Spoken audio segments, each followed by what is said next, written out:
सहज बोलणे हित उपदेश करुणी सायास शिकविती काय द्यावे त्याचे व्हावे उत्तराय ठेविता हा पायी जीव थोडा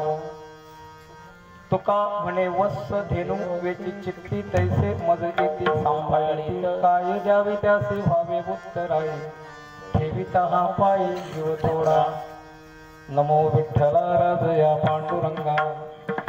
नमो रुक्मिणी माऊली ज्ञानगंगा नमो पुंडलिका नमो चंद्रभागा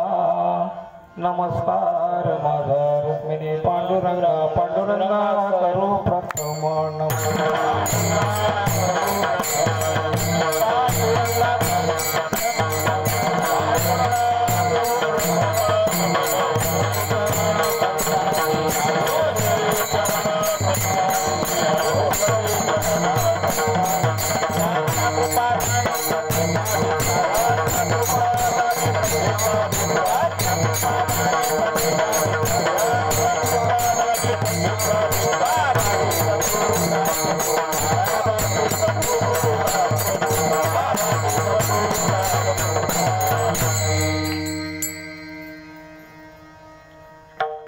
ओम नमो ज्ञानेश्वरा करुणाकरा दयाला तुमचा अनुग्रह लाधावा पाहुणे झाला चराचरे मी कळाकुसरी काही चण्याने बोलित वचने अतिभाविका एका जनार्दने तुमचा दास त्याची आस पुरवावी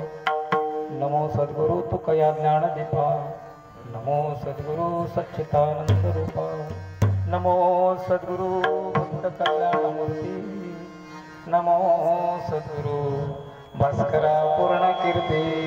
नदी दिव्य गोदा तटीचा विलासी सदा प्रिय जो सज्जन वैष्णवासी तया वर्णिता प्रेम आल्हाद चित्ता नमस्कार माझा सद्गुरु एकनाथा नागेंद्र हराय त्रिलोचनाय भस्माय रागाय महेश्वराय नित्याय शुद्धाय दिगंबराय तस्मै नमः नमः शिवाय मनोजवं मारुत तुल्य वेगं जितेंद्रिया बुद्धिमता वरिष्ठ महतात्मकं वानरयुक्त मुख्यं श्रीरामदूता शरणं प्रपद्ये शुकासारिखे पूर्ण वैराग्य ज्याचे वसिष्ठा प्रमाण ज्ञान योगेश्वराचे कवी वाल्मिका सारिखा मान्य ऐसा नमस्कार माझा श्री गुरु रामदासा जयांची केली स्मरण होय सकळ विद्येचे अधिकरण तेची वंदू श्री चरण श्री गुरूंचे ते नमस्कार आता हृदय आपुले सौफाळून या भले वरी बैसुनी पावले श्री गुरूंचे काय सांगू आता संतांचे उपकार मज निरंतर जागविती काय द्यावे त्यासी पावे उत्तराय ठेविता पायी जीव थोडा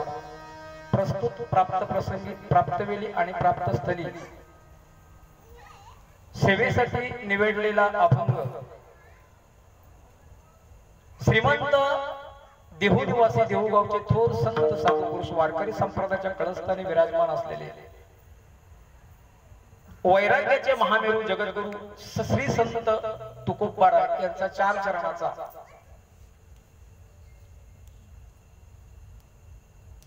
संतांची कृपा आपल्यावर कशी होते ते आपल्याला कसे सांभाळतात ते आपल्याला काय शिकवतात आणि ते आपल्याला कसे जागवतात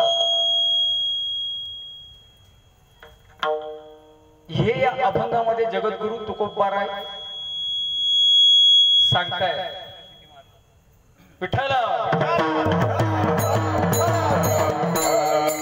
एक काम करा याचा इको काढून टाका